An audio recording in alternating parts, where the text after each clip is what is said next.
1절에서 9절까지의 말씀입니다.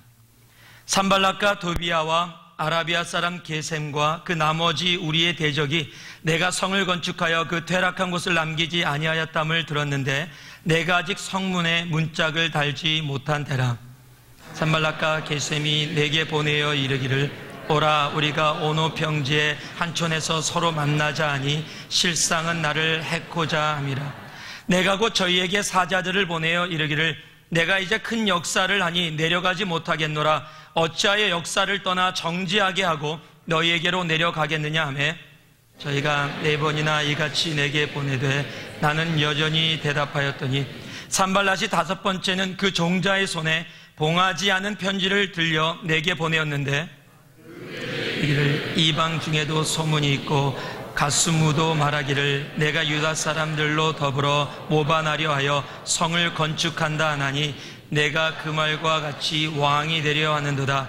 또 내가 선지자를 세워 예루살렘에서 너를 들어 선전하기를 유다의 왕이 있다 하게 하였으니 이 말이 왕에게 들릴지라. 그런즉 너는 이제 오라 함께 의논하자 하였기로 내가 보내어 저에게 이르기를 너의 말한 바 이런 일은 없는 일이요 내 마음에서 지어낸 것이라 하였더니 함께합니다. 이는 저희가 다 우리를 두렵게 하고자 하여 말하기를 저의 손이 피곤하여 역사를 정지하고 이루지 못하리라 함이라. 이제 내 손을 힘있게 하옵소서 하였노라. 아멘.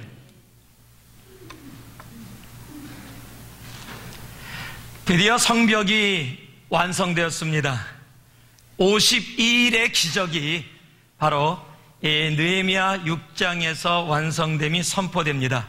15절 말씀을 보니까요, 성역사가 52일 만에 엘룰월 25일에 끝남에라고 얘기하고 있습니다.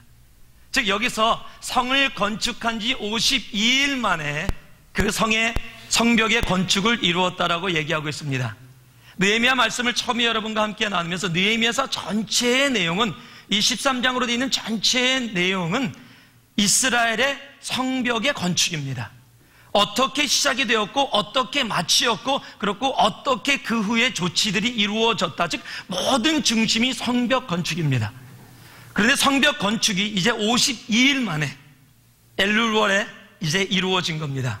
그런데 이 엘룰월은 지금의 8월 9월입니다 이스라엘은 이 더위가 오는 때입니다. 한 40도 정도, 이 셀시어스로 한 40도 정도 올라가는 그런 무더운 더위입니다. 그리고 성벽의 길이가 한 3km 정도 됩니다. 3km 되는 성벽을 52일 만에 끝냈다는 이런 엄청난 역사가 지금 이루어진 겁니다. 모두 목숨을 걸었기에 가능했습니다. 성전을 보호하는 성벽 건축이라는 엄청난 삶의 목표가 그곳에 있었기에, 그리고 그 위대한 목표가 바로 성전을 보호하는 성벽을 건축하여 예배를 회복하고자 하는 예배 회복이라는 엄청난 목표가 느헤미야와 이스라엘에게 있었기에 그것이 가능했던 일이었습니다. 여러분, 인생의 건축도 마찬가지입니다. 삶에 위대한 목표가 있으면요, 내가 어느 길로 가야 하는지를 알고 그것을 위해 나아가면 우리의 삶 속에 정말 하나님의 그 기적이 52일의 성벽의 건축이 우리의 삶에 이루어질 수 있도록 하나님께서 허락해 주십니다.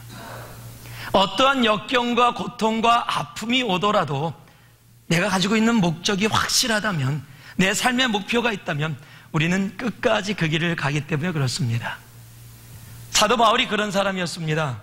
빌립보서 3장 13절 14절을 보니까 형제들아 나는 내가 아직 잡은 줄로 여기지 아니하고 오직 한 일 즉 뒤에 있는 것을 잊어버리고 앞에 있는 것을 잡으려고 표대를 향하여, 이 표대가 고울입니다. 목표입니다. 표대를 향하여 그리스도 예수 안에서 하나님이 위에서 부르신 부르심의 상을 위하여 쫓아가노라. 바로 삶의 목표. 그래서 52일의 기적이 바로 이스라엘 가운데 정말 오랫동안 이루어지지 않았던 그 일이 드디어 52일 만에 이루어지게 된 겁니다. 이 성벽의 완성이 위대한 것은 빨리 이루어졌다라는 그것만을 얘기하고 있는 것이 아닙니다. 무수한 방해와 유혹을 이기고 완성했다는 데도 있습니다. 다시 말하면 방해가 있었고 핍박이 있었고 음모가 있었고 전쟁의 소문이 있었음에도 불구하고 그것들을 이기고 오히려 그것들 때문에 더 긴장해서 더 빨리 이 성벽의 완성을 이룰 수 있었다는 겁니다. 그 얘기는 무엇을 얘기합니까? 세상의 방해와 음모가 오히려 도움이 되었다는 겁니다. 방해와 음모, 역경과 힘든 어려움이 우리의 삶에 도움이 된다. 정말입니다. 여러분, 비바람이 치는 곳에 있는 나무는 뿌리를 더 깊게 내립니다. 삶의 역경과 고통과 아픔이 있고 삶의 역경과 고통이 아픔이 없는 삶의 차이를 저는 여러분들에게 몇 번 말씀드렸지만 인삼과 산삼의 차이로 봅니다. 인삼은 사람이 다 보호해 줍니다. 인삼은 똑같은 씨입니다. 그런데 사람이 보호 속에서 자라느냐 하는 인삼이고 보호가 없이 그냥 풀어져서 새에게도 다 그냥 먹힐 수도 있고 자랄 수도 없는 환경 속에서 그 모든 비바람을 뚫고 혼자 자라는 것을 산삼이라고 합니다. 그래서 인삼은요, 한국에 가면 바카스병 같은 데 들어가서도 나옵니다. 마시고 나면 안 나와요, 얘가. 그럼 막 털어도 안 나와요. 그거 대부분 젓가락으로 꺼내서 먹는 사람 가끔 가다 봤지만 대부분 다 버립니다. 그런데 산삼이 그렇게 들어있으면 망치로 병을 깨서라도 그거 꺼내 먹습니다. 왜요? 산삼이기 때문에 그렇습니다. 모든 역경 속에 저는요, 이 역경을 이기고 완성된 52일 만에 이루어진 이 성벽의 기적이, 이 건축이 우리의 인생의 건축 가운데도 동일하게 이루어지길 원하는 거예요. 비록 내 삶에 역경이 오고 모함이 오고 정말 힘든 어려운 정말 그런 핍박들이 온다 할지라도 그런 것들이 나를 인삼의 인생에서 산삼의 인생으로 바꾸어지는 하나님의 축복임을 바라볼 수 있기를 바랍니다. 그래서 온실 속에 들어가는 인삼 인생이 되지 마시고요, 역경 가운데도 하나님이 나를 산삼으로 만들고 계시다, 나는 산삼 인생이다 라고 외칠 수 있는 우리가 되길 바랍니다. 평탄하게 자란 사람들이 이 고통이 금방 오면은 견디질 못합니다. 어렸을 때 수시로 굶었던 사람들은 조금 한두 끼 굶어도 이 정도야 그럽니다.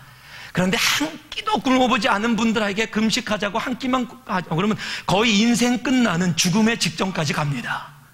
한 끼 금식하는 게 너무 힘든 거예요. 금식을 해본 적이 없는 겁니다. 굶어본 적이 없는 겁니다. 여러분, 인생은 인삼이 아닙니다. 하나님은 우리를 통해서 이루시고자 하는 것은 산삼 인생입니다. 오늘 이스라엘의 이 52일의 성벽의 건축이 위대한 이유는 바로 이 역경 속에서 역경을 이기고 그 건축을 완성하고 이루었다라는 데 있다는 겁니다. 완성되기 마지막 전, 그런데 그 완성이 그렇게 쉽지 않았다라는 겁니다. 여러분, 역경 가운데 완성했다, 끝은 참 좋지요. 어저께 이 박태환 선수가 이제 올림픽이 시작됐으니까 설교 말씀 가운데 이 올림픽이 안 나오면 안 듣는 그런 경향들이 있습니다. 예전에 월드컵 한국에서 할 때 월드컵 얘기를 안 하면 사람들이 설교를 안 듣고 다 월드컵 생각만 해서 올림픽이 시작이 됐으니 올림픽 얘기를 해야죠. 박태환 선수가 400m가 자기 주종목입니다. 그런데 2등을 했어요. 실격할 뻔했습니다. 어떤 심판이 잘못 봐갖고 먼저 스타트했다, 뭐 잘못됐다, 부정했다 그래갖고 실격을 했는데, 생각해 보세요. 4년을 준비했습니다. 자기 주종목이에요. 근데 실격당했어요. 감사한 것은 다시 어필을 해갖고 수영 역사 25년 만에 처음으로 어필이 받아들여졌어요. 그래서 다시 결승에 나갈 수가 있었습니다. 그리고 결승에 나가서 2등을 했습니다. 보는 건 쉬워요. 아나운서가 그러더라고요. 저도 그 부분만 봤는데 아나운서가 뭐라 그러냐면 막 300m까지는 1등으로, 안 보신 분을 위해서 중계를 지금 제가 해드리고 있는 겁니다. 300m까지는 굉장히 잘했어요. 350m까지도 1등이었어요. 그런데 중국에 잘하는 또 선수가 있습니다. 순 뭐라 그러는데, 하여튼 그 친구가 치고 나가는 거예요. 그래서 앞으로 나갔습니다. 보통으로 한 2번만 스트로크를 하면 따라갈 수 있는 거리인데, 할 수 있습니다! 할 수 있습니다! 그러는데, 안 되더라고요. 2초 차이 나더라고요. 여러분, 당사자 마음은 어떻겠어요? 이게 쉬운 일이 아니거든요. 남이 보는 건 쉬운데 조금만 빨리 힘내서 치고 나가면 되는데 안 되는 거예요. 여러분, 인생이 그런 겁니다. 그래도 그 가운데서 이기고 정말 2등 은메달을 땄어요. 굉장한 겁니다. 제가 제일 못하는 운동이 수영입니다. 저희 집에 조그만 저희 사는 집 뒤에 조그만 풀이 있잖아요. 근데 그 풀에서 애들하고 하면서 애들이 수영 가르쳐 달라고 그러면 한쪽은 낮고 한쪽은 깊어요. 알죠? 깊은 쪽 들어가면 애들 때문에 제가 괜찮은 척하지, 깊은 쪽 들어가면 저는 겁이 나요. 그래서 벽에 붙어 다녀요. 꼬마들이 깊은 데서 막 뛰면 다니면 이 수영하고요, 저는 숨을 쉬려고, 저도 한번 숨 쉬어보려고 자유형하면서 탁 고개를 돌리면 하고 빨아들이면 공기보다 물이 다 들어와서 거기서 바로 멈추는 사람이 접니다. 수영이 어려운 거예요. 쉽지 않습니다. 네. 그런데 보는 건 쉬워요. 야, 정말 조금만 앞으로 가면 되는데, 그런데 안 되는 거예요. 여러분, 얼마나 연습을 많이 했겠습니까? 여러분, 4년의 연습을 통해서 그렇게 이루어지는 거예요. 그렇게 수영하는 거예요. 400m가 뭡니까? 4m도 못 가요, 저는. 여러분, 그런 역경 가운데 했기 때문에 그런 어려움이 있었음에도 불구하고 그래도 값진 은메달을 우리 박태환 선수가 따게 된 겁니다. 여러분, 인생에 정말 훈련과 그런 어려움이 없으면 우리는 그런 메달을 딸 수가 없어요. 아니, 올림픽에 나갈 수도 없는 겁니다. 여러분, 인삼의 인생에서 만족하지 마세요. 에이, 나는 물에 안 들어간다, 나는 안 들어가고 살겠다. 여러분, 그런 인생 되지 마시고 물에 뛰어들어가 정말 훈련하고 수영하고 정말로 천국에서 하나님이 허락하는, 우리는 모두 천국은 1, 2등이 없거든요. 천국의 금메달을 우리 목에 다 걸 수 있기를 바랍니다. 정말 그런 축복이 여러분의 있기를 주님의 이름으로 축원합니다. 그런데 마지막 순간에 박태환 선수에게도 어려움이 왔듯이 이 느헤미야에게도 어려움이 왔어요. 여태까지 공격을 계속 해왔습니다, 지금. 그런데 공격을 해도 멈추지 않고 성벽이 계속 완성이 되니까 이제는 공격의 패턴을 바꿔서 마지막 순간, 이제 거의 다 완성된 순간, 1절 말씀을 보니까 거의 완성됐고 아직 문짝만 달면은 되는 정도의 상황. 여러분, 재밌는 사실은 맨 마지막 순간이에요. 내가 어떤 일을 이루고 거의 이루어질 뻔한 그 순간에 실수를 하면 지는 겁니다. 죄송한 얘기지만 박태환 선수도 350m까지 1등이었어요. 근데 그거는 아무 상관이 없어요. 마지막 순간에 맨 마지막에 벽을 먼저 터치하느냐의 문제거든요. 박태환 선수는 방심하지 않았고 최선을 다해서 얻은 결과지만 많은 사람들이 그 완성되기 마지막 순간 바로 앞에서 긴장을 풀어서 또는 실수로 역전이 되어지는 경우가 간혹 가다가 있습니다. 여러분, 사탄도 그것을 압니다. 여러분, 자동차 사고가 제일 많이 나는 곳이 어딘지 아십니까? 집 근처입니다. 이제 다 왔다, 이제 다 왔다라 생각할 때 그런 일들이 벌어집니다. 사단도 그것을 알기 때문에 이제 공격을 하는 겁니다. 공격을 하는데 이 마지막 순간에 여태까지 공격했던 핍박이 통하지 않으니까 이제는 느헤미야 한 명, 그 지도자 한 명을 향해서 꼼수를 씁니다. 즉 속임수를 통해서, 유혹을 통해서 느헤미야 지도자를 넘어뜨리겠다는 겁니다. 여러분, 꼼수라는 말은 째째한 수단이나 방법을 일컫는 순수한 우리말입니다. 애들이 만들어낸 말이 아니에요. 순수한 우리말이, 요즘 말로 하면 잔머리 굴린답니다. 즉 잔머리 굴려서 느헤미야를 쓰러뜨리겠다는 겁니다. 사단의 꼼수는요, 만만히 보면 안 됩니다. 에이, 뭐 잔머리 굴려봤자지. 아니요. 왜냐면은요, 이런 꼼수에 넘어간 사람들이 참 많기 때문에 그래요. 사단의 꼼수는요, 자신을 다른 사람의 모습으로 변장시켜서 오기 때문에 이것이 꼼수인지 아닌지를 구분하기가 쉽지가 않습니다.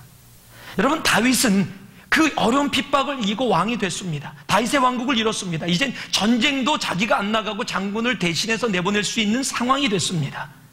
그래서 늦잠을 자고 나와서 왕궁을 거닐고 있었습니다. 그때 눈에 띄었던 사람이 누굽니까? 밧세바입니다. 여러분, 밧세바라는 꼼수로 사탄이 욕을 한 거예요. 내가 긴장을 풀지 않았다면 마지막 순간에 정말 더 위대한 다윗의 왕국을 이룰 수 있었을 겁니다. 그런데 그 꼼수에 위대한 왕 다윗이 넘어갑니다. 우린 너무도 잘 아는 사건입니다. 여호수아 9장에 보면 여호수아가 가나안 땅을 정복하고 오면서 정말로 그 소문이 엄청나게 아무도 이길 수 없는 사람들이다 소문이 나니까 그 근처에 사는 기브온 거민이 멀리서 온 것처럼 거짓말로 꾸미고 옵니다. 그런데 그때 그 위대한 여호수아가, 그 기도하는 여호수아가 하나님께 물어보지도 않고 그러자, 약속하자, 우리가 너희를 죽이지 않겠다라고 속습니다. 이해가 되지 않는 상황이 벌어지는 거예요. 확인도 안 해보고 그냥 받아들이는 겁니다. 왜요? 우리의 그 정말 강성함이, 위대함이 이렇게 알려져서 사람들이 이렇게 항복하러 오는구나. 까짓것 조그만 이런 부적 정도 봐주지. 성경에는 안 적혀 있어요. 근데 저는 여호수아나 이스라엘 리더들이 그런 방심을 했다고 생각합니다. 그러니까 어떻게 됐습니까? 나중에 보니까 속은 거예요. 그런데 약속을 했으니까 지켜야 돼요. 그런데 나중에 이 기브온 거민이 이스라엘 백성을 얼마나 괴롭히는 사람들이 되는지 아십니까? 여러분, 꼼수를 만만히 보면 안 됩니다. 느헤미야가 이스라엘 성벽 건축을 이제 막지 못한 사람들이 이제 마지막으로 꼼수로 공격을 합니다. 그리고 느헤미야를 죽이거나 공경에 빠뜨리기 위해서 최선을 다합니다. 그리고 그 꼼수의 공격이 오늘 이 6장에 적혀져 있습니다. 우리들도 이 말씀을 들으며 우리의 삶이 세상에서 다가오는 이런 꼼수들을 이길 수 있는 그 능력을 갖기를 원합니다. 알아볼 수 있는 그런 영적인 분별력이 우리 안에 있기를 원합니다. 그럼 어떠한 모습으로 다가왔는지 우리 몇 가지 함께 살펴보도록 하겠습니다. 2절 말씀입니다. 같이 한번 읽겠습니다. 2절 말씀 읽습니다. 시작. 산발락과 게셈이 내게 보내어 이르기를 오라, 우리가 오노 평지 한 촌에서 서로 만나자 하니 실상은 나를 해코자 함이라. 한번 따라 하실래요? 화평이라는 이름으로 다가오는 꼼수가 있습니다. 지금 산발랏이라는 계속해서 괴롭혔던 사람이 지금 느헤미야를 만나자고 하는 겁니다. 만나서 서로 우리 이야기로 풀어보자. 전쟁에서 서로 상하지 말고 우리 이야기로 풀어보자. Let's talk. 평화회담을 제안한 겁니다. 평화회담의 이름이 오노 평화회담입니다. 오노라는 곳에서 만나자. 한국 사람에게는 이 오노가 굉장히 기분 나쁜 말인데 여기서도 오노가 별로 좋지 않은 것으로 나옵니다. 이게 무슨 말인지 모르시면 동계올림픽을 보시기 바랍니다. 이 오노 평지는요, 원래 베냐민 지파의 땅, 즉 당시 팔레스타인의 중립지입니다. 쉽게 지금 얘기하면 스위스 같은 데입니다. 북한으로 오라고 얘기하는 것이 아니에요. 남북회담에서 우리 스위스에서 중립지에서 만나서 우리 평화회담을 하자라고 얘기하는 겁니다. 그런데 그 말씀에 뭐라고 적혀있어요? 1절에? 2절에? 실상은 나를 해코자 함이라. 그가 평화회담으로 다가왔는데 금방 알았어요.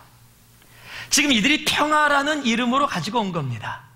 이제 조금만 있으면 끝나는 그 상황 속에서 느헤미야는 그것을 금방 깨달아 알았다는 겁니다. 끝까지 방심하지 않았다는 겁니다. 그리고 그 평화회담의 그 제안이 그것이 가짜인 것을 금방 깨달았다는 겁니다. 여러분, 평화회담을 이렇게 제안하면 주위의 사람들이 그럴 거예요. 이제 성도 거의 완성됐고 문만 닫으면 되는데 끝까지 문 만들고 적들을 만들어 놓으면 나중에 문을 다 달아놓고 성벽을 건축해도 문제가 되지 않습니까? 우리 좋은 게 좋은 거 아닙니까? 평화회담에 응합시다. 여러분, 거기에 속으면 안 되는 거예요. 깨어있는 사람은 그래서 영적 분별력이 필요합니다. 그것이 무엇을 위하는 건지, 주위의 사람들이 무엇이라고 얘기하느냐의 문제가 아니라 상황이 어떻게 풀어지고 있느냐의 문제가 아니라 지금 그가 어떠한 모습으로 다가오고 있는지를 겉으로는 평화, 화평이라고 얘기하는데 그 속에 죽이려고 하는, 그 속에 느헤미야를 넘어뜨리려고 하는 그 악한 마음을 볼 줄 아는 영적 분별력, spiritual discernment이 필요한 거예요. 그거는 그냥 이루어지는 게 아닙니다. 지금 느헤미야는 이 성벽을 건축하면서도 계속 반복되는 단어가 뭐예요? 기도, 기도, 기도, 기도입니다. 여러분, 영적인 분별력은 기도 없이 이루어지지 않아요. 화평이라는 얼굴로 다가올 때 속는 사람들이 너무도 많습니다. 세상은 지금 무엇이 진리고 무엇이 거짓인지 모르는 시대에 살아가고 있습니다. 교회 안에서도요, 교회 안에 이루어지는 것도 어떨 때는요, 이게 지금 좋은 건지 이게 나쁜 건지 한마디로 하면 헷갈리는 세상에 살아가고 있는 것이 우리입니다. 그런데요, 그 영적 분별력, 그 분별력이 얼마나 중요하냐면 히브리서 5장 14절 보니까 단단한 식물은 장성한 자의 것이니 저희가 지각을 사용함으로 연단을 받아 선악을 분별하는 자들이니라. 단단한 식물은 장성한 것이, 즉 하나님의 말씀, 그저 나 은혜 받을래, 나 기도했더니 요구 응답 받았어 하는 나를 위한 그것을 떠나서 이제 그냥 아기가 먹는 음식을 떠나서 단단한 음식을 먹는 mature한 사람, 성숙한 사람들, 그들에게 하나님이 주신 것이 뭐냐면은 뭐예요? 성숙한 자들에게 가진 것이 분별하는 능력이에요. 영적 분별력이에요. 무엇이 그것이고 무엇이 이불인지. 여러분, 우리가 그런 영적인 분별력이 필요합니다. 그러게 주님 앞에 더더욱 기도하면서 나올 수 있어야 합니다. 여러분, 화평이라는 이름으로 다가오는 꼼수가 얼마나 끈질긴지 아세요? 오늘 말씀을 보니까 4번이나 종을 보내서 편지를 전합니다. 와라. 야, 그런 거 아니야. 너 속을까봐 그러지? 걱정하지 마. 나 그런 거 아니야. 나 빈손으로 갈 거야. 나 혼자 갈게. 걱정하지 마. 나 안 믿니? 안 믿지요, 물론. 안 믿어야 돼요. 그런데 4번이나 반복하면 사람들 가끔 가다가 이 정도라면 진짜 아닐까? 여러분, 말씀드렸듯이 이 한국, 북한과 이 남한에서 그 경계선에서 보초를 쓰는 이 군인들이 가끔 가다가 북한을 넘어간답니다. 넘어가는데 왜 넘어가게 되냐면, 여러분, 제정신이라면 거기 넘어갈 사람 없습니다. 그런데 북한의 예전 얘기입니다. 방송을 하면 북한은 천국입니다, 낙원입니다. 그러면 처음에 가면 웃기네, 다 그런답니다. 말도 안 되는 소리. 그런데 매일 듣다 보면 혹 정말 그럴지도 몰라. 그러다가 상사한테 자기 위에 사람한테 맞았다. 그러고서 막 힘들고 어렵다. 뭐 남한에 대한 좀 불만을 가졌다. 그런데 갑자기 북한은 낙원입니다. 그러면 그래, 정말일지 몰라. 그리고 그것에 속아서 넘어간다라는 거예요. 이런 반복의 효과예요. 여러분, 반복하면 그렇게 되는 거예요. 지금 화평이라는 이름으로 사단이 어떻게 공격해요? 반복적으로 다가오고 있는 거예요. 무려 4번이나. 주위 사람들이, 야, 우리 직장에서 가는데 술 한잔 좀 하면 어떠냐? 뭐 그렇게 그것 때문에 그렇게 뭐 술 안 한다 분위기 다 깨고 좀 담배 한 모금 좀 피면 어떠냐? 아니, 나는 안 돼. 또 있다가 나중에 한번 해라. 내가 친구라면 너 그럴 수 있냐? 우리 우정 끊어. 여러분, 어떻게 하시겠어요? 그럼 우정 끊어, 그렇게 얘기할 수 있으세요? 아이, 뭐 그 정도 가지고 뭐 내가 한 번 한다고 어떻게 될까봐. 여러분요, 사탄은 정말 끈질기게 다가오는 거예요. 영적 분별력을 갖고 있는 사람들은 어떻게 해요? 4번을 다 거절하는 겁니다. 그것이 4번이든 40번이든 다 거절하는 거예요. 여러분, 화평이란 이름으로 다가오는 정말 그 반복적으로 공격하는 그 꼼수에 넘어가지 마세요. 예수님에게도 사탄이 무려 3번 반복해서 유혹합니다. 근데 그 이기는 힘이 무엇이었습니까? 하나님의 말씀. 여러분, 사탄은 한 번 공격하고 멈추지 않습니다. 지속적으로 공격합니다. 그것도 화평이라는 얼굴로 다가옵니다. 우리 편인 것처럼 다가와요. 하와에게 갔을 때도 어떻게 왔습니까? 꼭 뱀이 하와를 꼬실 때 꼭 하와 편을 들어주는 것처럼, 맞아, 하나님이 그거 먹지 말라 그랬지. 그건 잘못된 거야. 왜 먹지 말라 그러니? 그건 너가 먹으면 하나님처럼 될까 봐. 하나님이 그런 거야. 그거 거짓말이야. 난 네 편이야. 거기에 속은 거예요. 하와가 안 속았으면 우리가 여기 있을 이유가 없어요. 고통과 눈물을 흘릴 필요. 지금 천국에서 주님과 함께. 상상이 안 가시죠? 어떤 분은 혹시 하와가 속아서 다행입니다, 이 세상을 즐거움을 누릴 수 있도록. 그렇습니까? 예, 회개하셔야 합니다. 그러면 정말 진정한 천국의 기쁨. 그러기에 빌립보서 1장 9절에서 10절은요 또 이렇게 얘기합니다. 내가 기도하노라 너희 사랑을 지식과 모든 청명으로 점점 더 풍성하게 하사 너희로 지극히 선한 것을 분별하여 또 진실하여 허물 없이 그리스도의 날까지 이르고. 지금 사도 바울이 빌립보 교회를 향해서 기도하면서 그렇게 이야기하고 있는 겁니다. 너에게 이 분별할 수 있는 그 능력이 있기를 원한다. 왜요? 세상은 화평이라는 꼼수로 정말 일인데 양의 가죽을 쓰고 다가오는 모습으로 반복적으로 우리를 공격하기 때문입니다. 그래 느헤미야가 그것을 이겼습니다. 무엇으로요? 영적인 분별력으로. 그 영적인 분별력이 여러분에게 있기를 주님의 이름으로 축원합니다. 5절에서 7절 말씀을 보니까요, 같이 읽습니다. 5절과 7절 말씀 같이 봉독해 올립니다. 산발랏이 다섯 번째는 그 종자의 손에 봉하지 않은 편지를 내보내었는데 이 그 글에 이르기를 이방 중에도 소문이 있고 가스무도 말하기를 내가 유다 사람들로 더불어 모반하려 하여 건축한다 하나니 내가 그 말과 같이 왕이 되려 하는도다. 또 내가 선지자를 세워 예루살렘에서 너를 들어 선전하기를 유다의 왕이 있다 하게 하였으니 이 말이 왕에게 들릴지라. 그런즉 너는 이제 오라 함께 의논하자 하였기로. 한번 따라하시기 바랍니다. 소문이라는 이름으로 다가오는 꼼수가 있습니다. 원래 편지를 보낼 때는 편지를 봉해서 보냅니다. 당시의 편지는 지금 우리들의 편지가 같지 않습니다. 파피루스라는 그곳에 나는 갈대를 가서 만드는 건데 그 파피루스로 만들어서 돌돌돌 말아서 끈을 매고 거기에 인장을 찍습니다. 그래서 이것이 봉해진 편지다. 그래서 그 당사자만 읽고 아무도 보지 않았다라는 표시인데 지금 네 번째까지 그렇게 보냈는데 아무 반응이 없으니까 영적인 분별력으로 느헤미야가 그것을 파악하고 있으니까 다섯 번째는 봉하지 않고 보낸 겁니다. 이 얘기는 뭐냐면 아무나 거기까지 오는 동안 읽을 수 있었다. 또 앞으로도 누구든지 다 읽을 수 있는 내용이다. 지금 그 얘기입니다. 그 얘기는 뭐예요? 지금 내가 너에게 전하는 얘기는 너와 나만의 얘기가 아니라 지금 이스라엘에 있는 사람들과 그 주위에 있는 다른 민족들도 다른 족속들도 전부 다 알고 있는 얘기다. 즉 소문 다 났다. 소문 다 났다. 소문 다 났으니까 그러니까 너 지금 빨리 와라. 나는 네 편이다. 너 위해 줄라 그러는 거니까 빨리 오너 평지로 와라. 내가 제안한 평화의 회담을 받아들여라. 이젠 거의 반역박입니다. 무엇으로요? 소문으로, 연비어로. 지금 그렇게 얘기하는 거예요. 왜 이게 이렇게 되는지 아세요? 바로 그 전에 에스라 때 성벽을 건축하려고 시도를 했습니다. 그리고 성벽을 건축하다가 이 동일한 산발랏과 이 도비아 같은 사람들이 이런 음모를 만들어서 소문을 만들어서 페르시아 왕에게 올렸고 왕이 그 얘기를 듣고 멈추게 해버렸어요. 그러니까 이런 소문이 한번 성공을 했습니다. 성공을 했기 때문에 지금 똑같은 방법을 또 쓰는 거예요. 그리고 이스라엘 사람들도 그 얘기를 다 압니다. 느헤미야도 그 상황을 압니다. 여러분 그 얘기를 들었을 때 어떻겠어요? 자기는 아니었지만 그런 소문이 돌고 있고 이렇다. 그리고 한번 실패했던 경험이 그 소문으로 인해서 그 결과가 앞에 있었다. 이건 정말 두려운 얘기입니다. 그리고 당사자로는 정말로 억울한 겁니다. 느헤미야는 왕이 되려고 해본 적이 없습니다.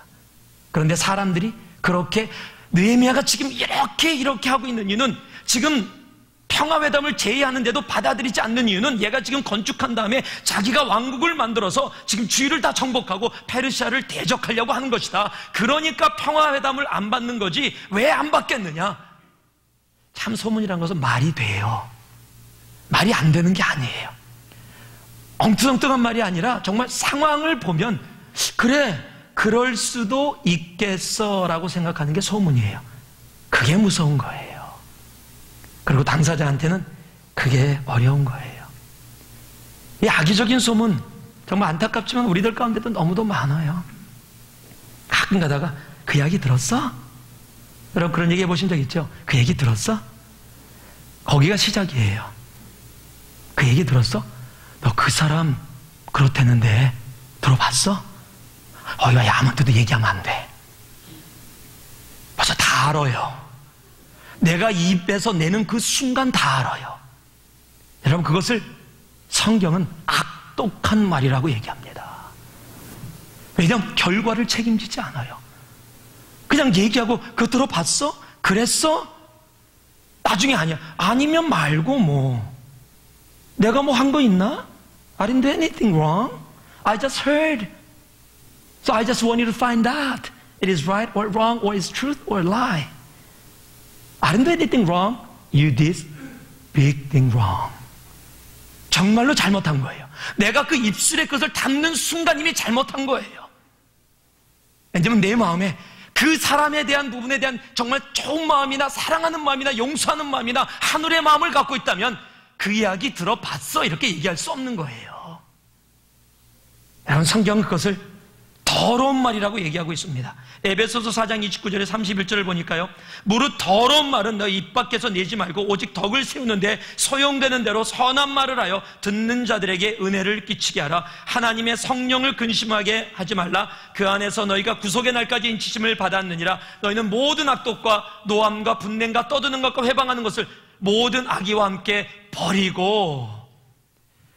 여러분, 입에서 나오는 모든 소문들, 알지도 못하는 것, 확실하게 증명도 되어지지 않은 것, 그런데 들었던 것, 특히 내가 별로 좋아하지 않는 사람에 대한 나쁜 소문이면 통쾌함까지 누리면서 그럴 줄 알았어, 이렇게 얘기하는 모습들. 여러분, 이것이 거짓된 말이고 더러운 말이고 악독한 말이라고, 성령을 근심케 하는 것이라고 성경에서 이야기하고 있는 겁니다.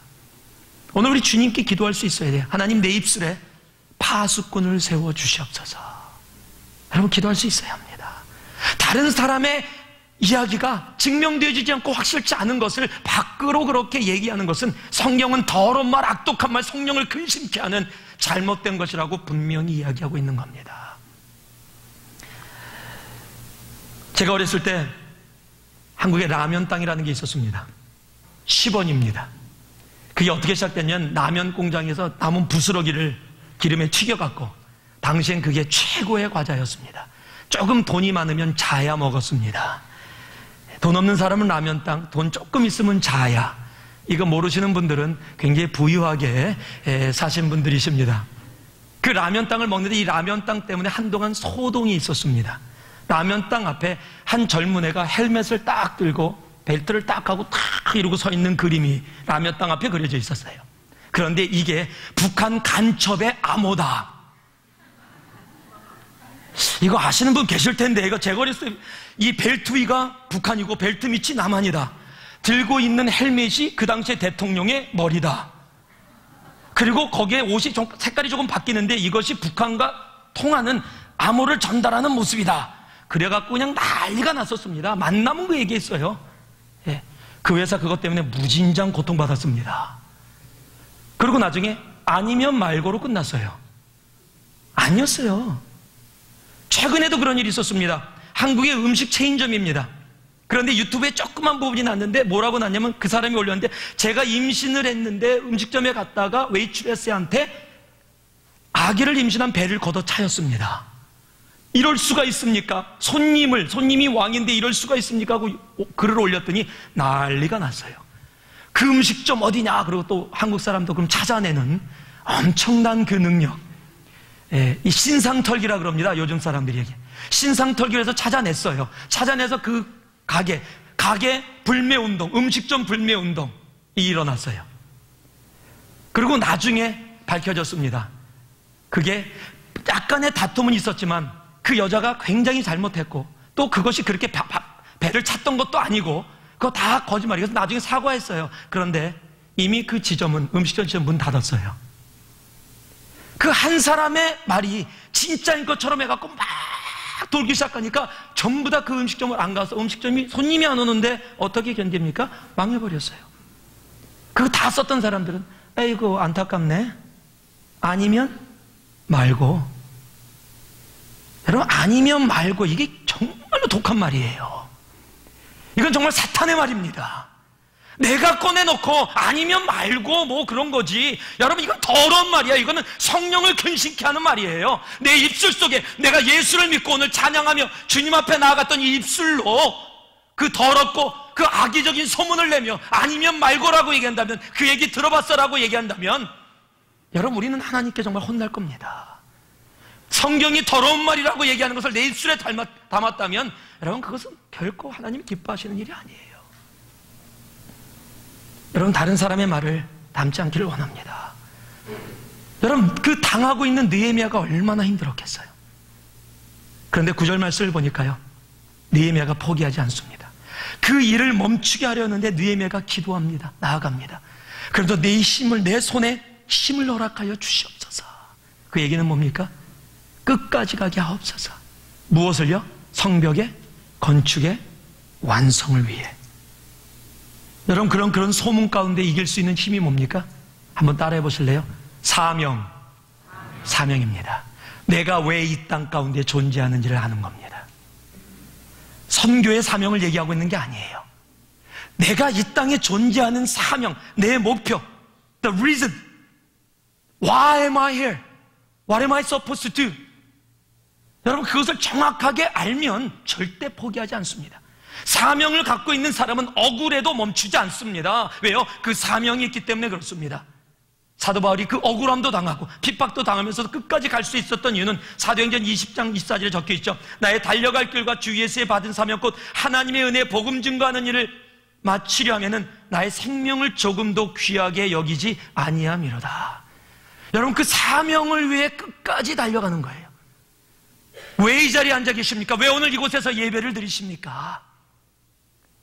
하나님이 우리를 구원하시고 우리로 하여금 진정으로 이 땅에 구원받는 자들, 쓰임받는 청지기의 삶을 살게 하기 위해, 복음의 통로가 되게 하기 위해서, 축복의 통로가 되게 하기 위해서, 죽어가는 영혼들을 아버지의 마음으로 다가가서 그들을 아버지의 품에 다시 안기게 하기 위해서, 그리고 무엇보다 살아계신 하나님, 우리를 십자가에 죽기까지 우리를 사랑하시는 그 하나님 앞에, 그 예수 그리스도 앞에 정말 경배하며 예배하며 찬양하기 위해. 여러분, 이 땅에 사명을 갖고 계십니까? 그 사명이 있으면 조금 억울해도요, 나 억울해, 나 안 그래서 엉엉엉 울다가 나는 성벽 건축하려고 이렇게 노력하고 내가 페르시아 다 버리고 왔는데 이런 소문 때문에 이럴 수가 있어, 나는 억울해, 나 그만둘래. 그럼 사탄은 성공한 겁니다. 여러분, 거기에 속지 마세요. 사명으로 나아가시기 바랍니다. 믿음으로 단디에 서시기 바랍니다. 하나님이 주신 것으로 이 땅을 한 걸음 한 걸음 걸어갈 수 있는 여러분이 되기를 주님의 이름으로 축원합니다. 마지막으로 10절 말씀 같이 한 번 읽습니다. 시작. 이에 무에다벨의 손자 들라야의 아들 수마야가 두문불출하기로 내가 그 집에 가니 저가 이르기를 저희가 너를 죽이러 올 터이니 우리가 하나님의 전으로 가서 외소 안에 있고 그 문을 닫자 저희가 필연 밤에 와서 너를 죽이리라 하기로. 따라하시기 바랍니다. 친구라는 이름으로 다가오는 꼼수가 있습니다. 이 둘라야라는 사람이 지금 그렇게 적들이 공격하고 막 그런데 제사장 중에 한 명인데 지금 집에 들어가서 나오질 않고 있는 거예요. 연락을 해도 연락이 안 되는 겁니다. 전화를 해도 전화가 없는 거예요. 그 당시 전화 없었습니다. 그냥 지금 현대말로 하는 거예요. 텍스트를 보내도 답장이 없는 거예요. 페이스북에 개인 메시지를 보내도 답장이 없는 거예요. 자기랑 많은 사람들이 그래요. 설명은 없지만 느헤미야가 굉장히 친한 사람이었을 것이다. 의지하는 사람이었을 것이다. 그러니까 안 나오니까 그 공격을 받고 있는 상황 중에도 집에 신방 갑니다. 신방을 갔어요. 그랬더니 너무 반갑게 맞이해줘요. 반갑게 맞이해주면서 뭐라고 얘기하냐면 지금 하나님의 예언이 나에게 임했는데 지금 네가 곧 위험에 처할 거라는 거예요. 그들이 와서 너를 죽이려고 자객단을 파견했다라는 거예요. 살 수 있는 길은 단 하나인데 성전에 가면 성소에 외소라는 조그만 그 성전 앞에 방이 있는데 그 방에 들어가야 그리고 문을 닫고 거기서 잠기 자는 거예요. 거기는 제사장인 자기는 들어가도 돼요. 그런데 제사장이 아닌 느헤미야는 들어가면 안 됩니다. 왜냐하면 그 장소는 제사장 이외의 사람이 들어가면 지도자로서의 모든 권위를 다 잃게 되는 거예요. 왜? 율법을 어긴 사람이 되기 때문에 그렇습니다. 그러니까 순간적으로 위험이 처해지니까 느헤미야도 깜짝 놀랐을 거예요. 그리고 자기가 사랑하는 친구가 정말 믿는 제사장이 그런 얘기를 하니까 그런가 보다라고 생각할 수 있었을 겁니다. 그때는 의심을 못했어요. 여러분 주위에 제가 그러면 친구를 믿지 말아야 합니까? 아니요, 그 얘기를 하고 있는 게 아닙니다. 여러분 그런 말 들으셨죠? 우리의 삶에 우리의 옆구리를 찌르는 사람은 바로 브루투스입니다. 브루투스 넘어져도 여러분 우리의 삶 속에 친구 믿지 말아요. 아니요, 그 얘기를 하는 게 아니에요. 여러분 친구라는 이름으로 다가오는 사탄에게 속지 말라라는 겁니다. 친하다는 이름으로 다가오는 사탄에게 속지 말라라는 겁니다. 여러분 세상의 친함이 아니에요. 그 안에 예수 그리스도의 십자가의 친함이 있느냐 이거예요. 저는요 정말 친한 친구야 라고 얘기하는 사람한테 꼭 물어봐요. 특히 예수 믿는 사람들이라면 너희들 서로 위해 기도 가운데 기억해 주고 있니? 여러분 자기 기도 속에 그 사람이 한 번도 들어와 있지 않다, 가끔 가다가도 들어오지도 않는다라고 하면 여러분 친구 아닙니다. 예수 믿는데 기도 속에 기억을 해주지 못하고 있다는 것은 그거는 친구가 아니라는 얘기예요. 내 관심 밖의 사람이라는 겁니다. 그런데 친구인 척 다가온다는 겁니다. 그리고 그런 사람들을 사탄이 이용한다는 겁니다. 그러기에 사람을 신뢰하는 것이 아니라 사람은 사랑의 존재고 하나님만을 믿는 그 모습으로 나아가야 하는 거예요. 다른 내 주위에 여러분, 우리가 왜 상처를 받습니까? 우리가 왜 아픕니까? 지나가는 사람이야, 모르는 사람이 욕하면 그날 잠깐 기분 나빠요. 제가 얘기했죠. 지난주에도 차 타고 가다가, 지난주 제가 영어 예배, 지난주 영어 예배에서 했던, 제가 수영에 내려오다가 은혜 가운데 내려오는데 모르는 어떤 외국인이 제가 이렇게 차를 컷해서 들어왔다고 가운데 손가락으로 창문에다 딱 대고서 제 옆을 딱 지나갈 때 저는 미안하다고 손짓하려고 그러는데 가운데 손가락이 보이니까 순간적으로 열받아갖고 나도 가운데 손가락 하려고 그랬는데 바로 제 앞에서 십자가가 이렇게 흔들려서 그 십자가 보고 주여, 그걸 창문 열고 God bless you 하고 외쳤다고요. 예, 제가 그런 일이 있었거든요. 그런데 그날만 기분 나빴어요. 왜요? 전 그 여자 누군지도 몰라요. 그런데 만약에 여기 계신 여러분이 중에 한 분이 오늘 끝나고 가는데 가운데 손가락으로 이러고 갔다, 그럴 일 없습니다. 그러면요, 이거는 하루 이틀 갈 얘기가 아니에요. 이거 너무너무 힘든 거예요. 왜요? 모르는 사람은 잊어버리면 되는데 내가 사랑하는 내가 정말 새누리의 가족 중에 그런 일이 나한테 있었다. 이게 왜 이럴까? 왜 그렇게만 했어야 될까? 내가 무슨 잘못을 했나? 왜 무슨 일 때문에 그렇게까지 표현했어야 됐나? 막 힘들고 어려운 거예요.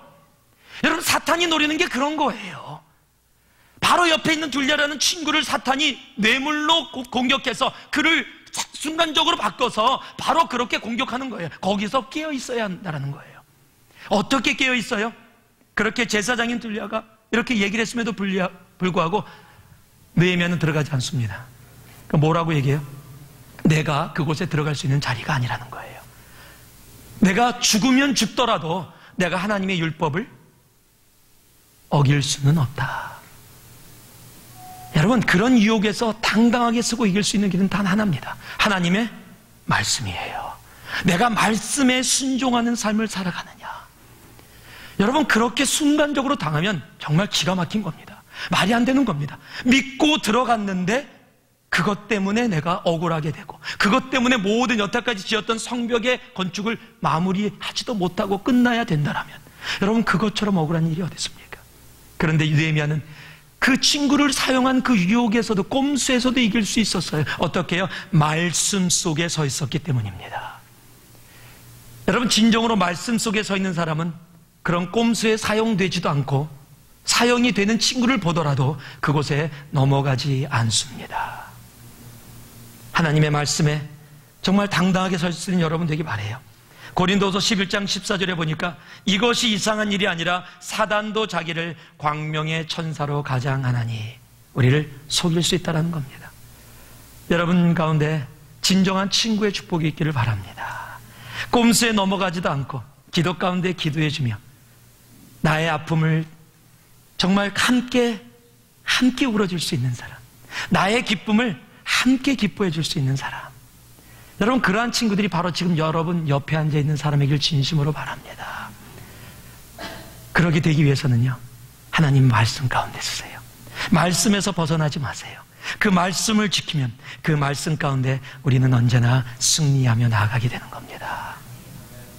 말씀을 마무리합니다. 지금 사단이 꼼수로 느헤미야를 공격해서 들어옵니다. 그런데 이 꼼수의 모습이 꼼수인 것을 알기가 힘들어요. 화평이라는 이름으로 옵니다. 그런데 화평이 아닙니다. 끈질기게 옵니다. 그런데 양의 가죽을 쓴 일입니다. 영적인 분별력으로 이길 수 있기를 바랍니다. 소문이라는 이름으로 다가오는 꼼수에 억울해 그러고 중간에 멈추지 마세요. 소문을 낸 이유는 바로 그 이유입니다. 하던 일을 멈추게 하기 위한 겁니다. 기도 가운데 주님 앞에 나의 손을 강하게 하옵소서 나아갈 수 있는 여러분 되길 바랍니다. 그럴 때 사명을 끝까지 완성할 수 있게 되는 겁니다. 친구라는 이름으로 다가오는 광명의 천사로 포장된 그 사단의 속임수에 속지 않는 여러분 되길 바랍니다. 그리고 무엇보다도 내 입술이 소문이라는 것을 들어봤어? 그럴 줄 알았어라는 말은 내 입술에 담지 않는, 정말 하나님이 원치 않는 것 행하지 않는 우리들 되길 바랍니다. 이런 꼼수들 가운데 승리하며 나아가는 우리 되기를 주님의 이름으로 축원합니다. 잠깐